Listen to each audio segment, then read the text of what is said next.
आज के स्टडीज के इस लेक्चर से बहुत कुछ सीखने वाली बात है, क्योंकि जब हम कोर्ट में अपने ही पार्टनर के विरुद्ध बोलने लगते हैं, उसके प्रति षड्यंत्र रचने लगते हैं, उसे नीचा दिखाने लगते हैं, उस पर हावी होना चाहते हैं, उसे सबक सिखाना चाहते हैं, और इस चक्कर में हमें सब कुछ खोना पड़ता है। ये बात इस जजमेंट से सीखने को मिलती है। दरअसल इस मामले में पत्नी ने पति के ऊपर कई प्रकार के आरोप लगाए थे और यहाँ पर मामला दर्ज करवा दिया था। 498A और अन्य धाराओं में पत्नी ने पति के ऊपर मामला दर्ज करवा दिया था, लेकिन बाजी यहां पर पूरी तरीके से कोर्ट में पलट गई और यहां पर यह साबित हो गया कि पत्नी ने पति और उसके परिवार वालों के विरुद्ध जो दहेज उत्पीड़न का मामला दर्ज करवाया है, यह पूरा का पूरा बोगस है, बनावटी है, झूठा है। और साथ में इसकी वजह से पति ने यहां पर पत्नी से उसी वक्त डाइवोर्स मांग लिया था। अरे भाई, आपने मेरे ऊपर 498 का झूठा केस किया है, तो मुझे अब आपके साथ नहीं रहना, मुझे आप पर बिल्कुल भी अब रत्ती भर भरोसा नहीं है। और पति कहता है मुझे तो इसके आधार पर डिवोर्स चाहिए, और पति ने यहाँ पर डाइवोर्स का केस फाइल कर दिया। अब फैमिली कोर्ट ने यहाँ पर पति के फेवर में डाइवोर्स का आदेश भी कर दिया, लेकिन पत्नी कहती है आदेश गलत हुआ, मैं तो रहना चाहती हूँ, मैंने कब इनकार किया, मेरा पति है। और पति कहते तुम तो मेरे ऊपर इतने गंभीर आरोप लगा रही, मैं कैसे भरोसा कर लूं आपको कि आप मेरे साथ रहना चाहती है। और पत्नी कहती ना ना, मैं तो रहना चाहती हूँ, और चली जाती है बॉम्बे हाई कोर्ट। और बॉम्बे हाई कोर्ट में अपील फाइल कर देती है और अब कोर्ट सुनाती है इस मामले में फैसला। चलिए आज के स्टडीज के इस लेक्चर में आपको डिटेल में बताएंगे बॉम्बे हाई कोर्ट का जजमेंट, और ये जजमेंट पति और पत्नी दोनों को और उनके परिवार वालों को भी ध्यानपूर्वक सुनना चाहिए, समझना चाहिए, पढ़ना चाहिए कि जब इस तरीके से आप कोर्ट में कानून का मिसयूज करते हो, किसी को झूठे केस में फंसाते हो, तो उसके परिणाम भी कुछ इस तरीके से आते हैं जैसे इस जजमेंट में देखने को मिल रहे हैं। जय जिनेंद्र, मुकेश जैन। वीडियो को लाइक और शेयर कर दीजिए, और इस तरह के जजमेंट्स पाने के लिए दिए गए नंबर पर व्हाट्सएप पर संपर्क कर सकते हैं। चलिए शुरुआत करते हैं। बॉम्बे हाईकोर्ट की तरफ से जजमेंट आता है और इसमें कहा गया है कि उच्च न्यायालय ने आईपीसी की धारा 498A आईपीसी के तहत मुकदमे की सुनवाई करने के दौरान ये पाया कि पति का व्यवहार सही करने के उद्देश्य से पत्नी ने पति को सुधारने के उद्देश्य से उसके ऊपर एक फर्जी मुकदमा दर्ज करवा दिया था। पति का व्यवहार ठीक करना चाहती थी, पति को सुधारने निकली थी, और यहां तो खुद ही पत्नी फंस गई इस केस में और झूठे आरोप लगा दिए। जब मामला कोर्ट में पहुंचता है तो कोर्ट में जब आप जानते हैं किस तरीके से फिर वकील साहब वहां पर सवाल करते हैं, और पत्नी को वहां पर स्वीकार करना पड़ा, निकल गया मुंह से कि हाँ मैंने झूठा मामला किया है, पति को सुधारने के उद्देश्य से मैंने जितने भी गंभीर आरोप लगाए, एक से बढ़कर एक आरोप लगाए, इसलिए लगाए कि मैं इसे सुधारना चाहती थी, अपने हिसाब से चलाना चाहती थी। बिगड़ा हुआ आदमी है, मेरे हिसाब से नहीं चलता, मेरे इशारे पे नहीं नाचता, मैं इसे अपने हिसाब से चलाना चाहती थी, और ये मेरी सुनता नहीं था। इस कारण से मैंने इसके ऊपर एक फर्जी मामला ही दर्ज करवा दिया कि जा आप जेल, सड़ जेल में।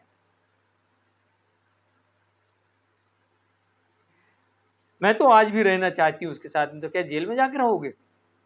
अब ये सवाल आपको खुद से पूछना चाहिए। आप उसको जेल भेज रही और कह रही हमको तो रहना है, तो कहाँ जेल में जाके साथ में रहोगे क्या? अब ये सवाल खुद से पूछना चाहिए था उस पत्नी को कि हम कहाँ रहेंगे, जेल में रहेंगे क्या? पति को तो हम जेल भेज रहे। तो ये साबित हो गया कि इसने पत्नी ने पति के ऊपर और उसके परिवार के ऊपर झूठे आरोप लगाए थे, और यहाँ पर 498A आईपीसी वाला मामला डिसमिस हो जाता है। और पति यहाँ पर Hindu marriage act section 13A के अंतर्गत मानसिक क्रूरता और डिजेशन के ग्राउंड पर डाइवोर्स की डिमांड करता है।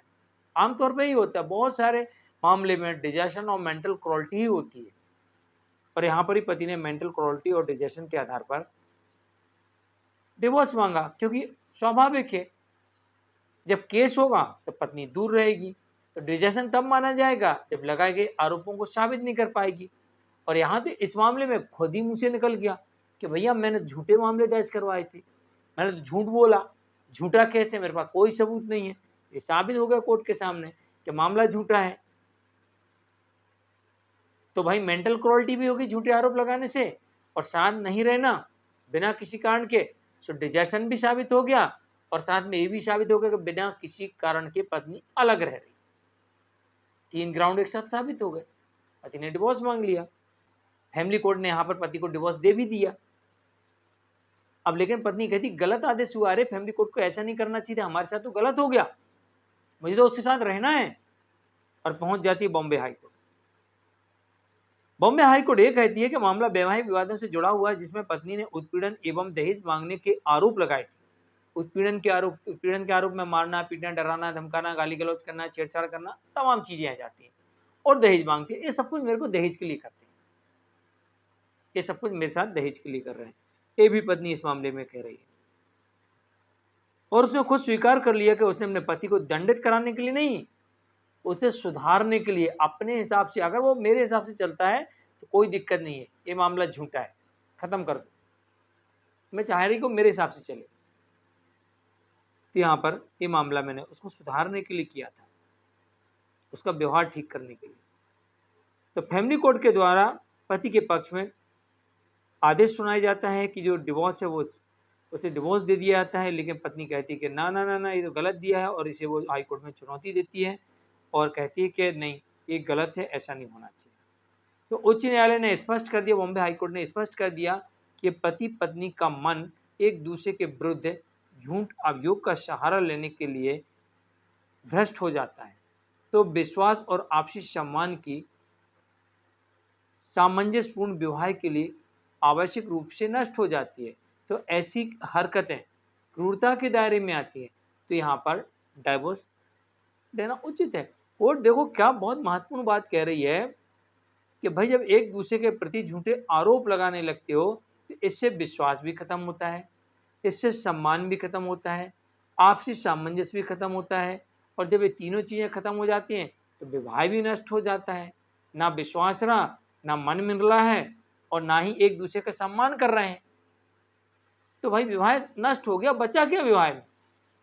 हमने कोई नौकर थोड़ी पाला, हमने कोई नौकर थोड़ी रखा है कि उसको गाली भी दे दो, पुचकार भी लो। भाई नौकर का भी सम्मान होता है। यहाँ तो हम अपने पार्टनर के प्रति उसका अपमान भी कर रहा है, सम्मान भी नहीं दे रहा है, झूठे आरोप भी लगा रहा है, उस पर भरोसा भी नहीं कर रहा है, तो फिर विवाह यहाँ पूरी तरीके से नष्ट हो चुका।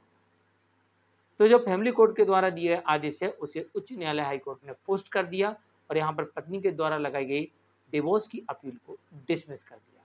बॉम्बे हाई कोर्ट की तरफ से जजमेंट आता है, और इसका केस टाइटल है